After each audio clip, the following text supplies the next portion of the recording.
Hello, this is the Provoked Prawn, and this is a tips and tricks video for Cuisine Royale's 2nd edition, where I'm going to be talking you through changes to the menu system, what they've done with traps, rituals, and the various other things, including the new Spirit Guardians, and giving you tips on what I like to use and what I think's great, and the ones to look out for, things that are going to be interesting. Now, this is a shorter version of the large video I did, which basically covers all the new updates. So check that out if you're interested in the description, which covers a lot of different things, but this one is all about the menu. Right, here we are in the main menu system now. I'm going to talk you through a number of different things. If you've not seen already, this changes quite a bit from the original system. You'll see Royal Bucks no longer exist, for example. That's now replaced with Eternal Grace, and you can collect golden crowns if you pay real money. You'll also see your challenges are over here, and you have regular challenges that can be completed in the game that are the ones I talk about: repairing cars, clearing out zombies, and all sorts of other things. You won't find out what they are until you're in the game though, so they're actually marked as secret missions at the moment, and then once you've completed those, you then get your rewards. This is split into 2 tiers as before, but if you don't know already, the bottom tier you only get unlocked if you have the battle pass, and that's a purchase with real world money. If you purchase the battle pass, then when you complete the challenges, you get both lots of these unlocks, and it's worth doing if you can afford it. Although it is a free-to-play game, you do get more bonuses in this way, and it includes, as you'll see if you look early on in this unlock system, you'll have the summon stones. Now, summon stones are used to unlock the different characters. You'll note the Summon Stones, Heaven's Wrath, use it to summon ritual character unlock progression for Viper. So if you haven't got Viper already, you can use this to progress and get Viper. I think, not 100% sure on this, but I believe that these basic ones will only let you get up to Viper, and that you won't be able to unlock the new zombie guy and the Japanese girl character, the anime character, because if you look at the other ones that you get with the battle pass, you'll see you can use this to unlock those 2 new characters, so Lewis and Sin and other characters, which essentially means that you need to pay for the battle pass in order to get those. You'll also note there are a number of other things included in here which are extras and on and over and above those other ones.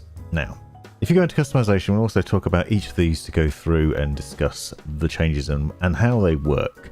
So now, where you had rituals and traps before, global rituals and traps, they are split out into 2 different things. So you'll see at the top here we have rituals, and you can choose 2 different rituals to take in the game with you. I, for the moment, have Brown Note equipped, which remains the same logic, and then there's the Ghost Jetpack up here, which you can see I have access to for 25 days because I've got the Battle Pass.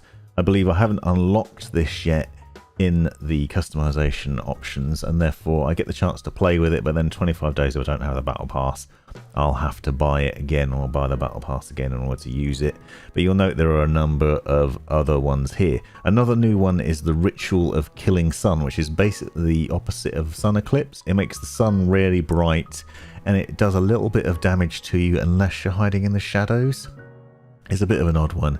It doesn't seem to do that much extra damage, but you can see they're both locked down here, and you need to purchase them. You'll note that if you click on them, it tells you where you get them and how you get access to them. You can see the Ritual of Ghost Jetpack is unlocked when you play as Louis, Boke or Celine at level 18, so you have to keep playing with him and work all the way through all these other ones to then be able to access those. You'll note that you do have an option to buy a hero level. You can click to buy it, and you can basically buy your way through, but as you buy these levels, they get more and more expensive as you go up, and then obviously it's going to cost you a ridiculous amount of money if you want to buy your way all the way to the end. Unfortunately, that's the nature of the beast. This is a free-to-play game, but they still need to make money, so they do it in that way. But what is interesting is that different rituals and traps and abilities are linked to different characters. So the catalyzed Ritual of Killing Sun, for example, you need to play with Sin and get up to level 20 in order to get that, and that works through the other ones as well. Traps have been separated out into a separate section, and you can see them here, and you can select up to 3. I like to have the ice shields, to protect my teammates, link portals to be able to get around places, and then Molotov cocktails to burn buildings. Traditionally, you'll have seen people using throw-aside and jump traps in order to bounce around and get the upper hand on you. Again, you can see there's a mannequin trap and the angry swarm trap. Again, they are locked and linked. 17 level for mannequin trap on the lady and 20 for the angry swarm on the zombie dude. So they're going to take a while to access, and you can see that I can't currently access those here. But you can equip all three of them, and the thing that they've made interesting with this, as I said earlier, is that you no longer need to use souls. So before you had to kill enemies, destroy tombstones, smash down stones, and all that other goodness in order to earn souls to then be able to use your traps and sprays. You no longer need to worry about doing that, and you can just get on and do it immediately, but you do have a cooldown on them. You'll see, for example, the linked portal has maximum charges 2, and then you have to wait 60 seconds before you can use it again. So if you put one portal down and then another one, if you try and put another one down after that, you'll have to wait 60 seconds. The same logic applies to jump and push traps, and you see there's different cooldowns on these things as well. So some of them you only have to wait 60 seconds, other ones you have to wait a lot longer. There's this angry swarm trap which spawns an angry swarm of insects to pursue anybody that steps on it. That's kind of similar to the new lady character, basically sends creatures after anybody that steps on the trap. So there aren't a particular amount of new traps, they've just reworked the way the system works, which is pretty cool and nice. You now have the scroll system as well, where you can basically take multiple scrolls into battle. You can take up to 3, so you can take up to 3 different scrolls into the battle with you. These are obviously one-time use. You earn them by working your way through the challenges and reward system. You see you get the scrolls there, and you get them with the battle pass, but you can also get some without a battle pass as well, so you can earn those and you can take those into the game with you. Now the new system they also have is these abilities. As standard, you have a heal ability and a push forward ability. These are used, you don't need any souls in order to activate these abilities. They are abilities that can be activated with a button press within the game, but then they have a cooldown period. At the moment I have mine set, which basically gives me a little boost of health. You can see this one heals for 5 HP instantly, but that takes 60 seconds to recharge. But there are some much more interesting ones. This one, for example, the treasure hunter ability, that allows you to see all loot within the area that you're in for 30 seconds. Potentially very useful if you're looting a town and you want to see particular loot and you don't want to run into a building and find there's nothing in there. You will see that you need to play with Clyde and get up to level 13 in order to unlock this, unfortunately. And I hate Clyde. I don't intend to use him. So I bought a load of the levels and then found I ran out of money, so that was annoying. But once you have reached a certain level, you can then summon abilities with the Eternal Grace. Eternal Grace is earned by completing the challenges, and you can build it up in the same way you used to be able to do with the bucks. And then you can then summon that, and now that's in my loadout and I'll be able to use that. Next one is the Hexbag. As I said, as standard, you have this repulsion Hexbag, which basically pushes anyone that hits in a 7-meter radius, pushes them away. I found it doesn't really, it's not really that effective. It's not great. It just pushes people a certain distance. The zombie one is much more fun to use. It basically unleashes a zombie. But again, you can see there's a timer on it. I bought the battle pass. I get to use it for 25 days. But then after that, it is out of my grasp. Now, in order to get that, you have to get up to level 15 with that character in order to unlock it. And you'll see there are other ones. Swarm Hexbag. There's a swamp one, which could be interesting. That decreases movement in a certain area by 35%, which would be fantastic to counter Viper, for example. You're able to throw it at them, and then they won't be able to dash at you as easily. That might work on Clyde as well if he's trying to run at you. A weakness Hexbag, you can use that to throw that at enemies and take their health down by 40% as well. That would be great for clearing out buildings or campers. People are camping in an area. Throw it in first, reduce their health, shoot, gun them down. That should be great. High recoil, same effect. Someone's camping, they're shooting at you, throw a recoil bag at them. Each of these, again, is linked to a certain character. So you can see the high recoil Hexbag is linked to Thor, and you have to play up to level 15 in order to get that. So the system is basically encouraging you to play with each of the characters to unlock these. There's no easy shortcut to buy them unless you spend an absolute fortune, because it does cost a lot of money to get up to these levels.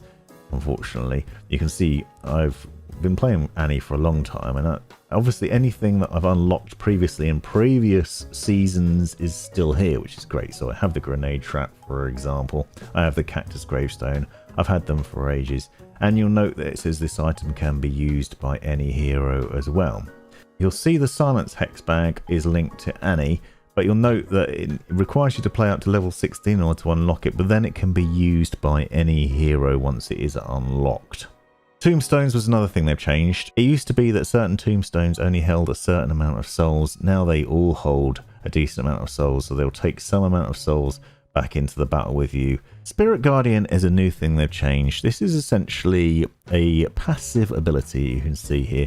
You can choose up to 3 of them that are taken into battle with you and basically change the way things work. For me, the Soul Catcher one, the Ancient Spirit of Glutton, is good. That basically replaces the skeleton underwear from the previous version of the game, which allows you to get 15 souls for every bit of food you eat. That's well worth doing if you then want to use your special character ability, because it means that you can smash through food and get access to those abilities a lot quicker. You'll note there are a number of other ones that are probably worth playing around with.